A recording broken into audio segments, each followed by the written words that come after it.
حضرات گرامی،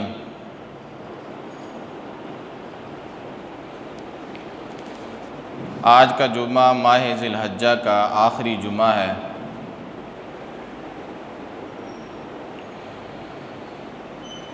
چاند کے اعتبار سے جو کیلنڈر مرتب کیا گیا ہے، ذو الحجہ اس کا آخری مہینہ ہے۔ اگلا مہینہ نئے سال کا پہلا مہینہ ہے۔ ایک سال ختم ہو رہا ہے اور نئے سال کا آغاز ہو رہا ہے۔ اللہ تعالیٰ اس نئے سال کو امت مسلمہ کے لیے خیر و برکت والا بنائے۔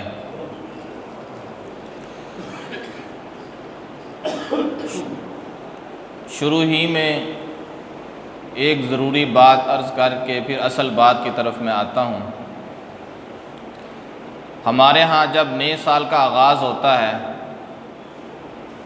چاہے وہ چاند کے اعتبار سے ہو جیسا کہ یہ محرم صفر ہے، چاہے وہ سورج کے اعتبار سے ہو جس طرح کہ جنوری فروری ہے، تو ہمارے ہاں عام طور پہ لوگوں کے اندر یہ رجحان ہے کہ چاند والا جو کیلنڈر ہے اور چاند والی جو ترتیب اور تقویم ہے وہ تو اسلامی ہے، وہ مسلمانوں کی ہے، اور جو جنوری فروری والی ہے وہ ہماری نہیں ہے، وہ کسی اور کی ہے۔ یہ بات بس ایسے لوگوں کے درمیان مشہور کر دی گئی، ایک غلط بات لوگوں کے اندر عام کر دی گئی، ایسی کوئی بات نہیں ہے۔ جنوری فروری والا مہینہ اور جنوری فروری والے جو سال ہے اس کی ترتیب سورج کے اعتبار سے ہے، اور جو محرم صفر والا ہے اس کی ترتیب چاند کے اعتبار سے ہے، تو کوئی بات نہیں۔ چاند کو اللہ نے بنایا ہے، سورج کو بھی اللہ نے بنایا۔ یہ تو نہیں کہ چاند کو تو اللہ نے بنایا، سورج کسی اور نے بنایا۔ چاند بھی اللہ کا ہے، سورج بھی اللہ کا ہے۔ تو لہذا ان دو چیزوں سے جو کیلنڈر جڑا ہوا ہے، چاند والا کیلنڈر یا سورج والا کیلنڈر، اس میں ایسی بات نہیں کہنی چاہیے کہ چاند والا تو ہمارا ہے، وہ اسلامی ہے، اور جو سورج والا ہے وہ انگریزوں کا ہے، وہ غیر اسلامی ہے۔ یہ بات بالکل غلط ہے، اور یہ غلطی عام طور پہ اس وجہ سے پیدا ہوتی ہے کہ لوگ یہ سمجھتے ہیں کہ چاند کے ساتھ کئی عبادتیں وابستہ ہیں۔ مثلا ہم ماہ رمضان کے روزے رکھتے ہیں، وہ چاند کے اعتبار سے ہیں کہ جب ماہ رمضان آتا ہے تو روزے رکھتے ہیں۔ اسی طرح مسلمان حج کرتے ہیں، اس کا تعلق بھی چاند کے ساتھ ہے کہ جب ماہ ذی الحج کا آغاز ہوتا ہے، ماہ ذی الحج آتا ہے تو پھر حج ہوتا ہے۔ اسی طرح مسلمان زکوٰۃ ادا کرتے ہیں، اس میں بھی چاند کا عمل دخل ہے کہ جب چاند کے اعتبار سے سال پورا ہو جاتا ہے تو مسلمان زکوٰۃ ادا کرتے ہیں۔ تو چونکہ کئی عبادتیں چاند کے ساتھ وابستہ ہیں، اس لیے لوگ یہ سمجھتے ہیں کہ جی یہ چاند جو ہے نا، چاند والا جو کیلنڈر ہے وہ اسلامی کیلنڈر ہے، اور سورج والا اسلامی نہیں، وہ کسی اور کا ہے۔ حالانکہ اگر غور و فکر کیا جائے تو ہم جو دن میں 5 مرتبہ نمازیں پڑھتے ہیں، اس کا تعلق سورج کے ساتھ ہے کہ چاند کے ساتھ؟ سورج کے ساتھ۔ نمازوں کا تعلق چاند کے ساتھ نہیں، نمازوں کا تعلق سورج کے ساتھ ہے، اور وہ دن میں 5 مرتبہ پڑھتے ہیں، اور ہے بھی اتنا بڑا فریضہ۔ فجر کی نماز ہے تو سورج طلوع ہونے سے پہلے پڑھتے ہیں، ظہر کی نماز ہے تو وہ زوال کے بعد پڑھتے ہیں، عصر کی نماز ہے تو جب سورج کا سایہ 1 مثل یا 2 مثل ہو جائے اس وقت پڑھتے ہیں، مغرب کی نماز ہے وہ سورج غروب ہونے کے بعد پڑھتے ہیں۔ اسی طرح پھر سورج غروب ہونے کے بعد ایک سرخی یا وہ ظاہر ہوتی ہے، وہ جب ظاہر ہو جائے اس کے بعد پھر عشاء کا وقت شروع ہو جاتا ہے۔ تو نمازیں تو جڑی ہوئی ہیں سورج کے ساتھ، تو روزے تو سال بعد آتے ہیں، ذی الحج کا مہینہ بھی سال بعد آتا ہے، زکوٰۃ بھی سال بعد دینی ہے، اور نماز جو روز پڑھنی ہے اس کی طرف توجہ ہی نہیں ہے۔ اور میں نے بتایا کہ اس کا تعلق بھی سورج کے ساتھ ہے، ہماری جو نمازیں ہیں اس کا تعلق، اس کے اوقات کا تعلق سورج کے ساتھ ہے، چاند کے ساتھ نہیں ہے۔ تو اس لیے یہ بات لوگوں نے مشہور کر دی، وگرنہ ایسی کوئی بات نہیں ہے۔ چاہے چاند والا کیلنڈر ہو چاہے وہ سورج والا کیلنڈر ہو، اس میں ہم یہ نہیں کہہ سکتے کہ چاند والا تو ہمارا ہے اور مسلمانوں کا ہے، اور سورج والا جو دوسروں کا ہے وہ ہمارا نہیں، وہ انگریزوں کا ہے اور کافروں کا ہے۔ ایسی کوئی بات نہیں ہے کہ ہمارے جو اسلامی احکامات ہیں ان میں سے کچھ کا تعلق چاند کے ساتھ ہے اور کچھ کا تعلق سورج کے ساتھ ہے۔ اس لیے یہ بات آپ شروع میں ہی ذہن میں رکھ لیں کہ یہ بس لوگوں میں مشہور اور غلط بات ہے، اسلام کے ساتھ اس کا کوئی تعلق نہیں ہے۔ کیونکہ بعض اوقات لوگوں کے اندر جذبات ہوتے ہیں تو ویسے جذبات کے اندر بھی باتیں کہہ دیتے ہیں، یہ بھی انہی باتوں میں سے ایک بات ہے۔ چونکہ یہ اب ذو الحجہ کا آخری مہینہ ہے، ابھی چند دنوں کے بعد پھر نے اس سال کا آغاز ہونے والا ہے۔ اگلا مہینہ جو سال کا پہلا مہینہ ہے وہ محرم کا مہینہ ہے۔ تو اہل اسلام عام طور پہ ان دنوں کے اندر خاص طور پہ حضرت عمر فاروق رضی اللہ تعالیٰ عنہ کا ذکر خیر کرتے ہیں، اس اعتبار سے تاکہ مسلمانوں کو پتہ ہو کہ جن کی ہم پیروی کرتے ہیں، جن کے ہم نام لیوا ہیں، اللہ تعالیٰ نے کو کتنی عظمت عطا فرمائی، کتنی بلند شان اللہ تعالیٰ نے ان کو عطا فرمائی۔ نبی صلی اللہ علیہ وسلم جب مکہ کے اندر تشریف فرما تھے تو نبی علیہ السلام نے اللہ تعالیٰ سے یہ دعا کی تھی کہ یا اللہ، یہ جو ہم جس اسلام کی بات کر رہے ہیں، جس دین کو لے کے ہم چل رہے ہیں اور ہماری بات سننے کے لیے کوئی نہیں ہے، یا اللہ یہ جو دین اسلام ہے نا، اس دین اسلام کو دو بندوں میں سے ایک بندے کے ذریعے سے عزت عطا فرما۔ دو بندے ہیں یا اللہ، ان میں سے ایک بندہ بھیج دے، وہ اس کو مسلمان کر دے اور اس کے ذریعے سے اسلام کو عزت عطا فرما۔ نبی علیہ السلام نے دو بندوں کے نام لیے تھے، ان میں سے ایک تو حضرت عمر تھے رضی اللہ تعالیٰ عنہ، اور ایک ابو جہل تھا۔ ابو جہل کا نام تھا عمر بن ہشام، اور حضرت عمر تو عمر بن خطاب تھے۔ تو نبی علیہ السلام نے فرمایا یا اللہ اسلام کو عزت عطا فرما، عمر بن خطاب کے ذریعے سے یا عمر بن ہشام کے ذریعے سے۔ دو بندوں کا نبی علیہ السلام نے نام لیا، لیکن اللہ کا کرنا ایسا ہوا، اللہ تعالیٰ نے عمر بن خطاب کو اسلام کے لیے منتخب فرمایا۔ یہ عزت حضرت عمر بن خطاب کے حق میں آئی۔ اب دعا تو نبی علیہ السلام نے دونوں کے لیے کی تھی نا، کہ یا اللہ عمر بن خطاب کے ذریعے سے عزت عطا فرما، یا عمر بن ہشام جب میں نے بتایا ابو جہل اس کے ذریعے سے۔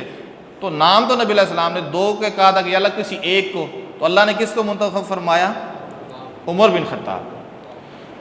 اب اگر دیکھا جائے حضرت عمر فاروق رضی اللہ تعالیٰ عنہ کی زندگی کو دیکھا جائے اور ادھر سے ابو جہل کی زندگی کو دیکھا جائے تو ہمیں واضح فرق یہ نظر آتا ہے کہ حضرت عمر فاروق رضی اللہ تعالیٰ عنہ کے اندر عاجزی تھی اور ابو جہل کے اندر تکبر تھا، وہ ہٹ درم تھا۔ حضرت عمر فاروق سخت تھے، طبیعت میں سختی تھی، لیکن ہٹ درم نہیں تھے۔ طبیعت میں سختی تھی، ہٹ درم نہیں تھے، عاجزی تھی، حق کی طلب تھی، یہ ان کے اندر کوالٹی تھی۔ لیکن ابو جہل ہٹ درم تھا، متکبر تھا، دوسروں کو اپنے سے حقیر سمجھتا تھا۔ اور یہ جو بات میں آپ کو بتا رہا ہوں، یہ اسلام لانے سے، حضرت عمر فاروق رضی اللہ تعالیٰ کے اسلام لانے سے پہلے کی بات، اسلام لانے سے پہلے بھی ان کے اندر یہ صفت تھی، ان کے اندر عاجزی تھی، ہٹ درمی نہیں تھی۔ چنانچہ میں ایک واقعہ آپ کو بتاتا ہوں جس سے آپ کو پھر اچھی طرح یہ اندازہ ہو جائے گا کہ جب حضرت عمر فاروق نے ابھی اسلام قبول نہیں کیا تھا، اور ابو جہل نے تو خیر کیا ہی نہیں نا، وہ تو کفر بھی مر گیا۔ ابو جہل نے حضرت عبداللہ بن مسعود رضی اللہ تعالیٰ عنہ کو مارا۔ عبداللہ بن مسعود ایک کمزور صحابی تھے، کمزور مسلمان تھے، کافر جو تھے، یہ تو سردار تھے اپنے اپنے قبیلوں کے، مکہ کے اندر ان کی چودراہٹ چلتی تھی۔ عبداللہ بن مسعود تو ویسے بھی جسمانی اعتبار سے بھی بڑے کمزور تھے، یعنی صحت کے لحاظ جسم بھی ان کا بس پورا سا تھا، کمزور سے تھے۔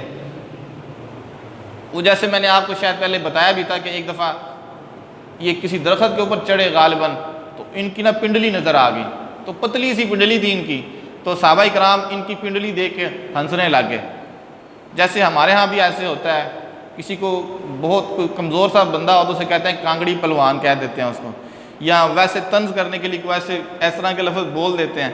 تو ممکن ہے کہ صحابہ کرام رضی اللہ تعالیٰ عنہ مجمعین نے کوئی بولا کہ یہ پلوان چڑھ گیا، ایسے کوئی لفظ بولا ہو اس طرح، تو نبی علیہ السلام نے فرمایا تھا یہ نہ کہو تم، اس کی پتلی سی جو پنڈلی ہے نا، یہ اللہ کے ہاں احد پہاڑ سے بھی زیادہ وزنی۔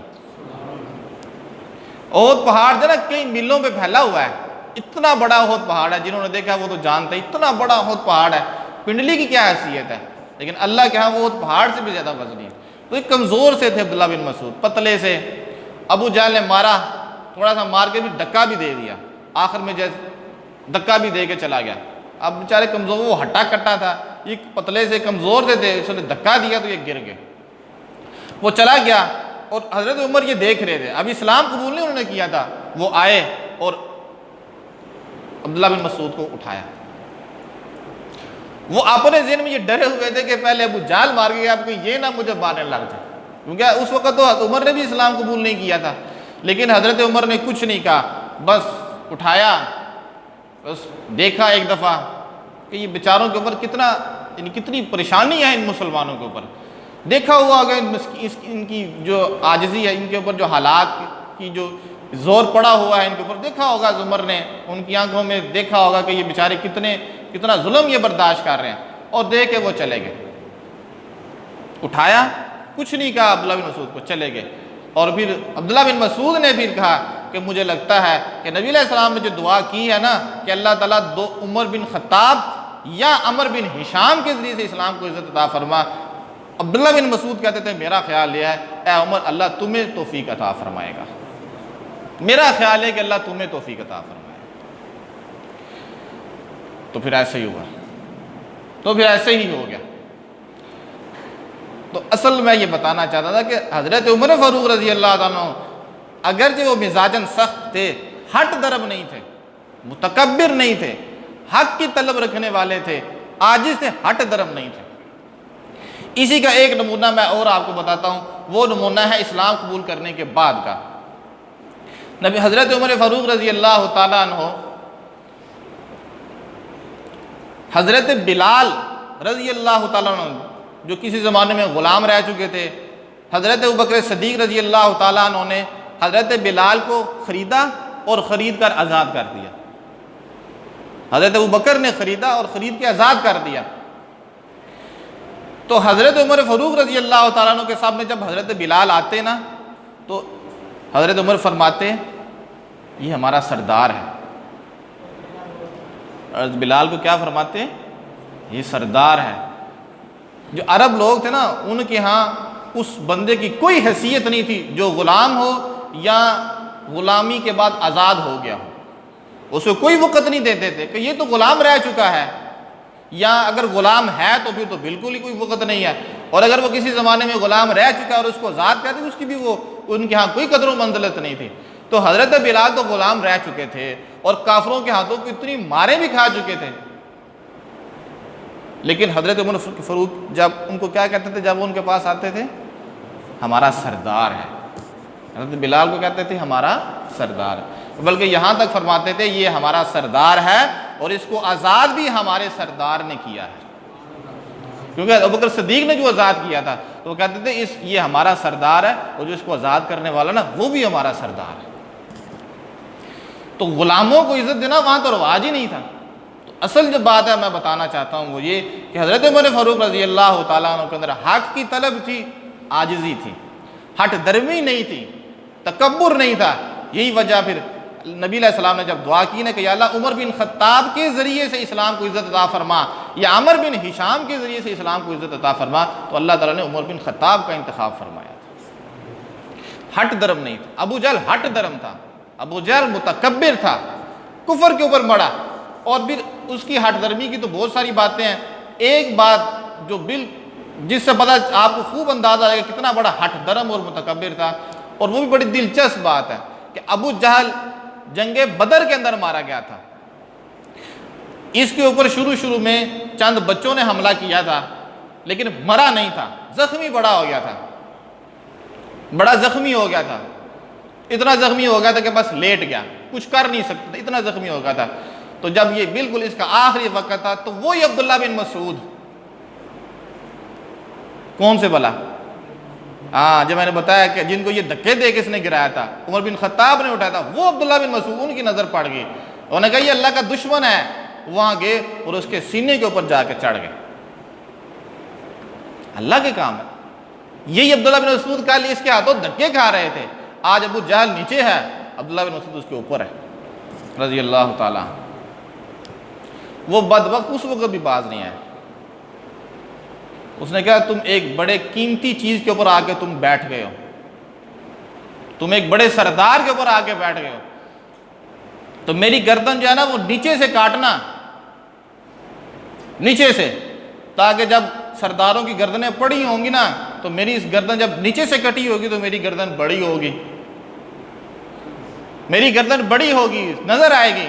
تو اب آپ اس کے تکبر کا اندازہ کر لیں، مر رہا ہے اور کہتا میری گردن نیچے سے کاٹنا۔ یہ تو فرعون سے بھی بڑا بدبخت تھا۔ فرعون مرنے لگا، مرتے وقت تو اس نے کہہ دیا تھا نا کہ موسیٰ کا رب موسیٰ کے رب کے اوپر میں ایمان لاتا ہوں، میں ہارون کے رب اس کے اوپر ایمان لاتا ہوں۔ فرعون تو ڈوبتے وقت تو اس کو ہوش ٹھکانے آ گئی تھی، اس کو سمجھ آ گئی تھی کہ حضرت موسیٰ علیہ السلام اللہ کے نبی ہیں، حضرت ہارون اللہ کے نبی ہیں، اور وہ ان کے رب کے اوپر ایمان لانے کے لیے بھی تیار ہوگا۔ لیکن چونکہ وہ اس کا مرنے کا وقت تھا تو اللہ نے کہا آل آنا، اب ایمان لا رہے ہو، وقد عصیت قبل وکنت من المفسدین، اس سے پہلے تو نے بڑی نافرمانی کی تھی اور تو بہت بڑا فسادی تھا، تو نے تو فساد مچایا ہوا تھا مصر کے اندر، اب کیا تو ایمان لے کے آتا ہے؟ تو فرعون تو آخر وقت میں لے آیا، اگرچہ وہ آخر وقت میں لایا اس کا کوئی اعتبار نہیں ہے۔ تو یہ ابو جہل جو تھا یہ تو آخر وقت میں بھی نہیں نہ مانا، آخر وقت میں کہتا میری گردن نیچے سے کاٹنا۔ تو اصل جو بات بتانے کی یہ ہے کہ عمر فاروق رضی اللہ تعالیٰ عنہ کے اندر عاجزی تھی اور ابو جہل متکبر ہٹ درم تھا۔ تو اللہ نے پھر نبی علیہ السلام نے پھر جو دعا کی تھی تو اللہ تعالیٰ نے اس دعا کا حصہ عمر بن خطاب کو عطا فرمایا تھا، ابو جہل کو اس میں سے کچھ نہیں مل سکا۔ اس لیے جو بندہ عاجزی اختیار کرتا ہے اللہ اس کو بڑی عزت عطا فرماتا ہے۔ جو عاجزی اختیار کرتا ہے، جو حق کی طلب کے اندر نکلتا ہے، اللہ اس کے لیے بڑے راستے کھولتا ہے۔ کوئی بندہ اللہ کے لیے کچھ کر کے دکھائے تو صحیح، ہم صرف لینے کے چکر میں یا اللہ یہ دے دے، ہمیں یہ کر دے، ہمارا یہ کام کر دے، یا ہمارا یہ کر دے، بس لینے کے چکر کے اندر ہے، دینے کے لیے کچھ نہیں ہے ہمارے پاس، بس لینے کے چکروں میں ہم پڑے ہوئے ہیں۔ اور پھر جب ملتا نہیں ہے تو پھر کہتے ہیں دعا تو بڑی کی تھی، دعا تو بڑی کی تھی۔ بھئی دعا کے علاوہ بھی تو کچھ کرو نا، پتہ تو چلے کہ تم رب کے بندے ہو۔ ہمارے عمل سے یہ بات واضح نہیں ہو رہی کہ ہم رب کے بندے ہیں، ہمارے عملوں سے تو یہ بات واضح ہو رہی ہے کہ ہم کے کسی اور کے ہی بندے ہیں۔ نہ ہمیں نماز کا پتہ ہے، نہ ہمیں قرآن مجید کا پتہ ہے، دین کے ساتھ تو ہمارا تعلق دھاگے سے بھی زیادہ کمزور ہے۔ تو اللہ کے لیے کچھ کرتے ہیں تو پھر اللہ تعالیٰ عطا فرماتے ہیں۔ ویسے اللہ کی مرضی، اللہ جس کو چاہے عطا کرے، اس کے اوپر تو کوئی اللہ کے اپنے قائد و ضابط ہیں، لیکن ہم بھی تو اللہ کے لیے کچھ کرنے والے بنے، اس لیے کہ ہم نے تو اللہ سے وعدہ کیا ہوا ہے۔ جب ہم نے پڑھ لیا لا الہ الا اللہ محمد الرسول اللہ، ہم نے تو اللہ سے وعدہ کر لیا۔ تو بہرحال یہ عاجزی انسان کو بہت آگے لے جاتی ہے، اگرچہ بظاہر انسان عاجز اور دبا ہوا نظر آتا ہے لیکن اللہ اس کے لیے بڑی عزت کے فیصلے فرماتے ہیں۔ حضرت عمر بن خطاب رضی اللہ تعالیٰ عنہ کے اندر عاجزی تھی، اللہ تعالیٰ نے ان کو چن لیا۔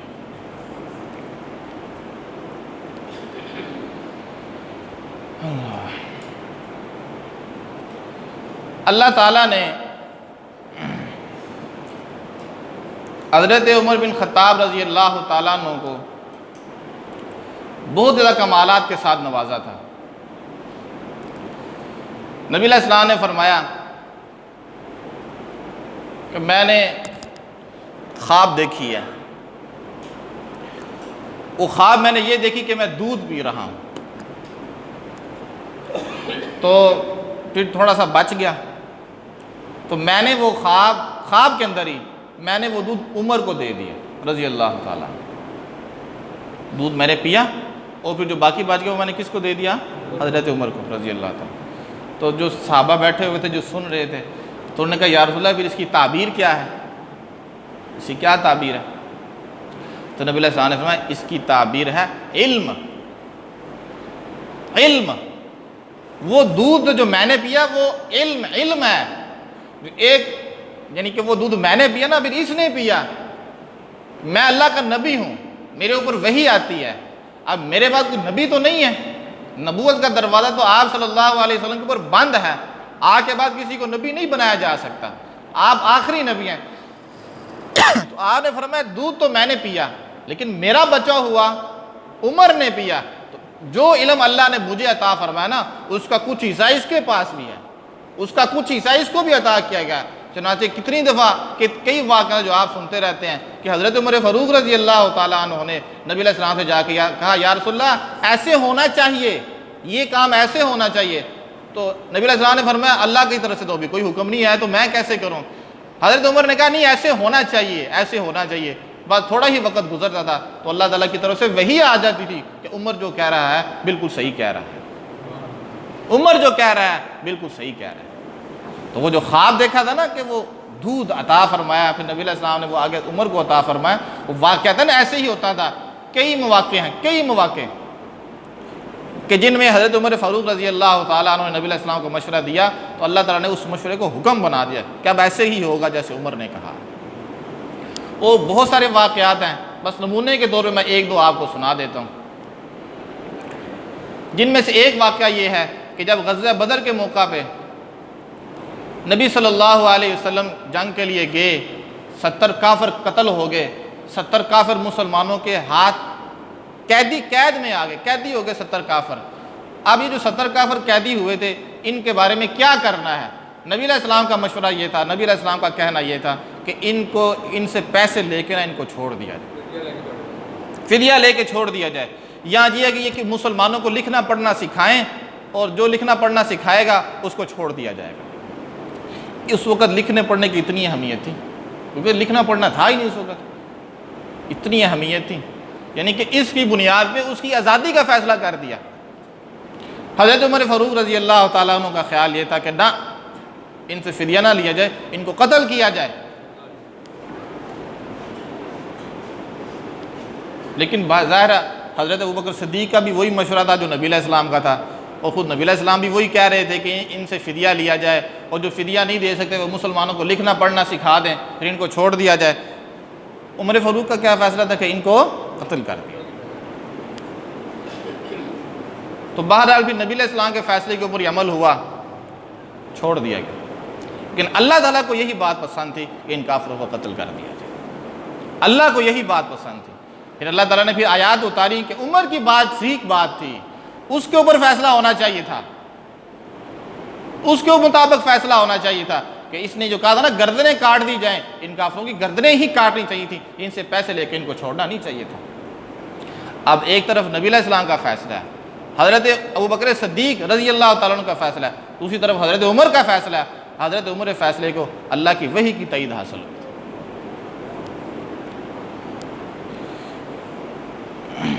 یہ جو عورتوں کے بارے میں پردے کے احکامات نازل ہوئے، یہ بھی حضرت عمر نے کہا تھا کہ یا رسول اللہ ہماری عورتیں بے پردہ جاتی ہیں، ان کو ایسے نہیں جانا چاہیے، ان کو پورا نقاب کے ساتھ، پورا پردے کے ساتھ ان کو جانا چاہیے، باہر نکلنا چاہیے۔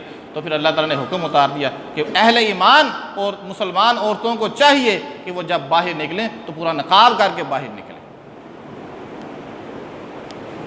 اور بھی اس طرح کے کئی سارے واقعات ہیں، مثلا شراب کا حکم ہے، اس پہ بھی حضرت عمر فاروق نے نبی علیہ السلام کو کہا تھا کہ یا رسول اللہ یہ شراب سے جان چھڑائیں، یہ تو عقل کو خراب کرنے والی چیز ہے، اس کے بارے میں منع کر دیں۔ تو پھر ایسا اللہ تعالیٰ نے اسے منع کر دیا۔ حضرت عمر فاروق نے نبی علیہ السلام سے کہا تھا کہ مقام ابراہیم کو مصلی بنائیں، یہاں کھڑے ہو کے نماز پڑھیں، میری خواہش ہی ہے۔ اللہ نے حکم اتار دیا، آیت بھی میں نے وہی پڑھی تھی آج، واتخذوا من مقام ابراہیم مصلی۔ حضرت عمر فاروق نے کہا کہ یا رسول اللہ اس منافق کا جنازہ نہ پڑھائیں، یہ عبداللہ بن ابی منافق ہے، اس کا جنازہ نہ پڑھائیں۔ نبی علیہ السلام نے کہا بھائی میں نے تو پڑھانا ہے، مجھے اللہ نے منع نہیں کیا، آپ نے پڑھا دیا۔ تو اللہ نے پھر کیا کہا؟ اللہ نے کہا عمر جو کہہ رہا تھا ٹھیک کہہ رہا تھا، آپ نے پڑھا دیا ہے، ٹھیک ہے، استغفر لهم او لا تستغفر لهم ان تستغفر لهم 70 مرة فلن يغفر الله لهم۔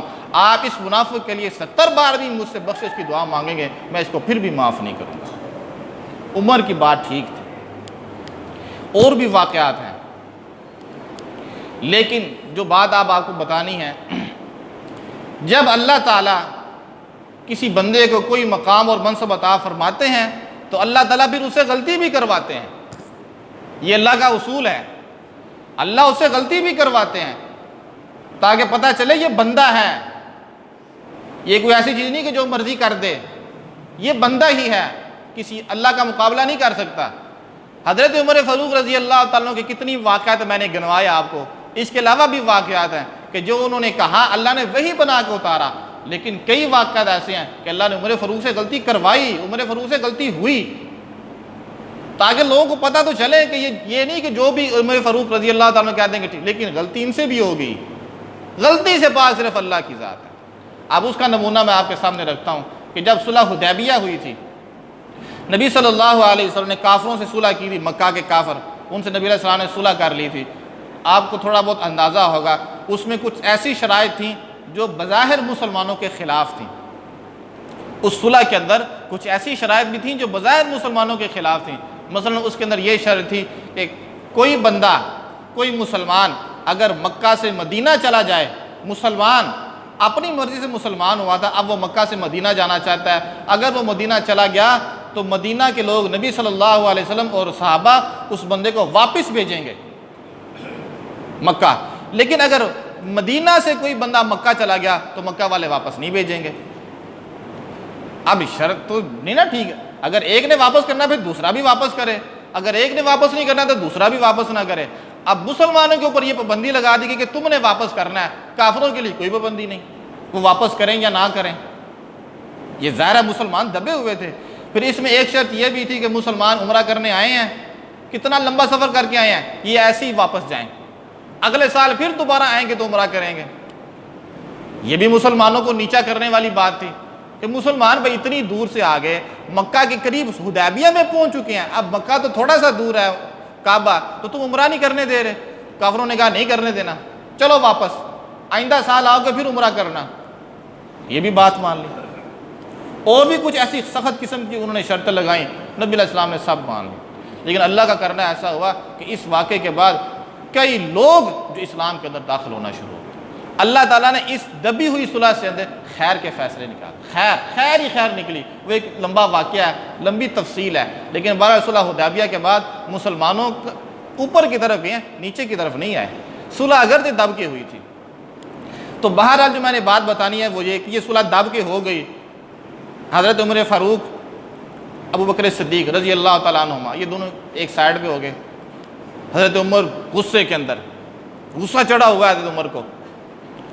انہوں نے کہا، حضرت ابو بکر سے کہا بھائی مجھے ایک بات بتاؤ، کیا ہم حق پہ نہیں ہیں؟ کہا جی حق پہ۔ انہوں نے کہا وہ جو کافر بیٹھے ہوئے ہیں مکہ کے اندر وہ باطل پر نہیں، جھوٹے نہیں ہیں وہ؟ انہوں نے کہا جھوٹے ہیں۔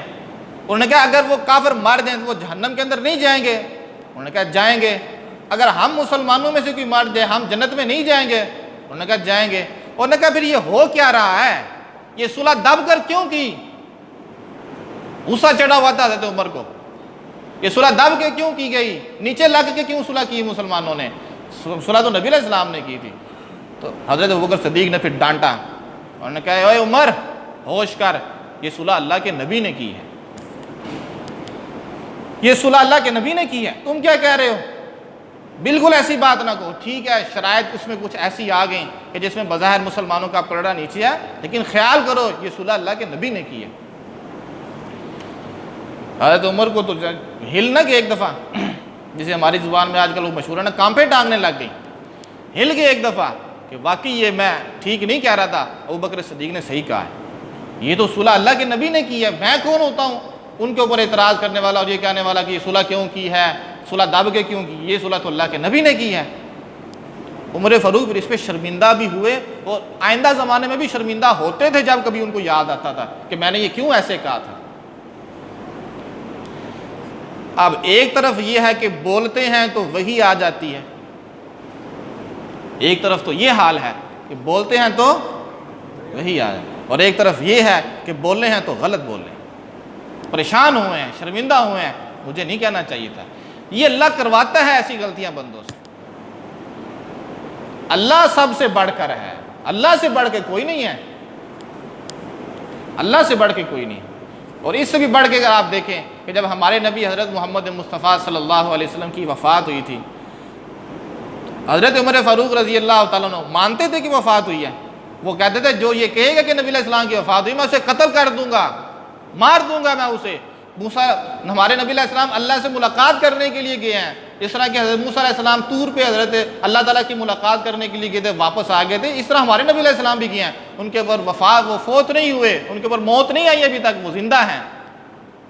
اب غصے کے اندر کھڑے ہیں، تو ان کا تو غصہ ہی بڑا مشہور تھا، کون ان کے قریب جائے، کون ان کو سمجھائے۔ ابوبکر صدیق آئے اور آگے کہا ان کو ان کے حال پہ چھوڑ دو، ان کو ان کے حال پہ چھوڑ دو۔ ابوبکر صدیق کو تو بات سمجھ آ گئی تھی ساری، انہوں نے پھر خطبہ دیا، خطبے کے اندر بھی انہوں نے بات ارشاد فرمائی، من کان یعبد منکم محمدا فإن محمدا قد مات ومن کان منکم یعبد اللہ فإنہ حی لا یموت۔ اے بندو یہ اعلان سنو، تم میں سے جو محمد صلی اللہ علیہ وسلم کی عبادت کرتا تھا اب وہ جان لے کہ محمد صلی اللہ علیہ وسلم ہم میں نہیں رہے، وہ چلے گئے۔ وَمَنْ كَانَ يَعْبُدُ اللَّهَ فَإِنَّهُ حَيٌّ لَا يَمُوتُ، جو اللہ کی عبادت کرتا تھا وہ یہ سن لے اللہ ہمیشہ زندہ رہنے والا ہے، اس کے اوپر کبھی موت نہیں آئے گی۔ اور پھر ساتھ قرآن مجید کی آیت پڑھی، آیت پڑھ کے یہ مسئلہ بتایا، وہ آیت وہ پھر پڑھی وَمَا مُحَمَّدٌ إِلَّا رَسُولٌ قَدْ خَلَتْ مِن قَبْلِهِ الرُّسُلُ، کہ محمد صلی اللہ علیہ وسلم تو اللہ کے رسول ہیں، ان سے پہلے بھی کئی رسول گزر چکے ہیں۔ أَفَإِن مَاتَ أَوْ قُتِلَ انقلبتم علی اعقابکم، تو اگر ان کے اوپر موت آ جائے یا یہ شہید کر دیے جائیں تو کیا تم دین سے پھر جاؤ گے؟ وَمَن يَنْقَلِبْ عَلَىٰ عَقِبَيْهِ فَلَن يَضُرَّ اللَّهَ شَيْئًا، جو بھی دین سے پھرے گا وہ اللہ کو ہرگز نقصان نہیں پہنچائے گا، وہ اپنا ہی نقصان کرے گا۔ اور یہ جو میں نے آیت پڑھی جو ابوبکر صدیق نے پڑھی تھی، یہ آیت اس وقت نازل ہوئی تھی جب غزوہ احد کے موقع پہ یہ افواہ پھیل گئی تھی کہ نبی علیہ السلام کو قتل کر دیا گیا جنگ احد کے اندر۔ جب یہ افواہ پھیلی تھی نا کہ نبی علیہ السلام قتل کر، اس وقت یہ آیت نازل ہوئی تھی وَمَا مُحَمَّدٌ إِلَّا رَسُولٌ۔ تو حضرت عمر فاروق نے جب یہ آیت سنی تو فوراً نیچے گر گئے، فوراً نیچے گر گئے۔ ان کو بات سمجھ آ گئی کہ میں جو کہہ رہا تھا ٹھیک کہہ رہا تھا کہ غلط کہہ رہا تھا، غلط کہہ رہا تھا۔ تو اللہ پھر غلطیاں کرواتے ہیں، اس لیے کہ اللہ اللہ ہے، اللہ اللہ ہے۔ اللہ سے بڑھ کے کوئی نہیں ہے۔ تو اللہ تعالیٰ مخلوق سے بڑا بھی مقام عطا فرمائیں گے، اللہ غلطیاں کروائیں گے تاکہ کوئی اسی کو نہ سارا کچھ سمجھنے لگ جائے کہ یہی سارا کچھ ہے، نہ سارا کچھ ہے تو صرف ہمارا رب ہے۔ ہمارے نبی صلی اللہ علیہ وسلم جب ایک دفعہ کسی یہودی نے دعوت کی تھی تو آپ کو کھانے میں زہر ملا کے دیا تھا نا، دیا تھا کہ نہیں دیا تھا؟ اور آپ نے وہ لقمہ بھی آپ کا تھوڑا سا اندر آپ نے لے لیا، پھر آپ کو بتایا گیا کہ اس کے اندر زہر ہے۔ پھر آپ اس کو ختم کرنے کے لیے، اس کا زہر ختم کرنے کے لیے آپ کو خون بھی نکلواتے تھے، وہ جس کو کہتے ہیں نا ہجامہ کروانا، پچھنے لگوانا، وہ آپ کرواتے تھے۔ لیکن جب آپ کا آخری وقت آیا وہ زہر کا اثر پھر باہر آ گیا۔ اللہ جب تک روکتا ہے تو رکتا ہے، اللہ جب تک کرتا ہے تو کام ہوتا ہے، اس کے علاوہ کچھ نہیں ہو سکتا۔ جس اللہ نے اتنی دیر اس زہر کے اثر کو روک کے رکھا، کیا اس وقت نہیں روک سکتے تھے؟ اللہ اس وقت چاہتے تو اس وقت بھی روک کے دکھاتے ہیں، لیکن زہر کا اثر پھر واپس آ گیا۔ آپ نے پھر فرمایا بھی تھا کہ وہ جو مجھے زہر نبی علیہ السلام کی وفات سے وہ 4 سال پہلے دیا گیا تھا، وہ 7 ہجری میں وہ نبی علیہ السلام کو زہر دیا گیا تھا، 7 ہجری میں، اور نبی علیہ السلام کی وفات ہوئی تھی 11 ہجری میں، تو کتنے سال ہو گئے؟ تو آپ نے فرمایا وہ جو زہر مجھے دیا گیا تھا نا، آج 4 سال کے بعد وہی زہر جو ہے نا میری رگیں کاٹ رہا ہے، میری رگیں کاٹ رہا ہے۔ اللہ تب جب تک چاہتا نا تو اس وقت سلسلے چلتے ہیں۔ اللہ عزتیں دیتا ہے لیکن اللہ تعالیٰ بندوں سے غلطیاں بھی ضرور کرواتا ہے تاکہ بندوں کو یہ سمجھ آ جائے بات کہ اختیار صرف رب کے پاس ہے، وہ جسے چاہتا ہے عزت عطا فرماتا ہے۔ تو اللہ تعالیٰ نے حضرت عمر فاروق رضی اللہ تعالیٰ کو یہ مقام عطا فرمایا کہ جب وہ بولتے تھے تو وہی کا حکم آ جاتا تھا اللہ تعالیٰ کی طرف سے۔ اللہ فرماتے عمر جو کہہ رہا ہے بالکل ٹھیک کہہ رہا ہے، لیکن اللہ تعالیٰ کچھ غلطیاں بھی ایسی بندوں سے کروا دیتے ہیں تاکہ پتہ چلے کہ اصل جو پیچھے ہے نا وہ اللہ کی ذات ہے، وہ جس کو عطا فرماتا ہے، اور جس سے وہ چھین لے تو پھر اس کو دینے والا کوئی نہیں ہے۔ اسی سلسلے کی کچھ اور باتیں بھی باقی ہیں، وہ انشاءاللہ تعالیٰ پھر آئندہ جمعہ کرتے ہیں۔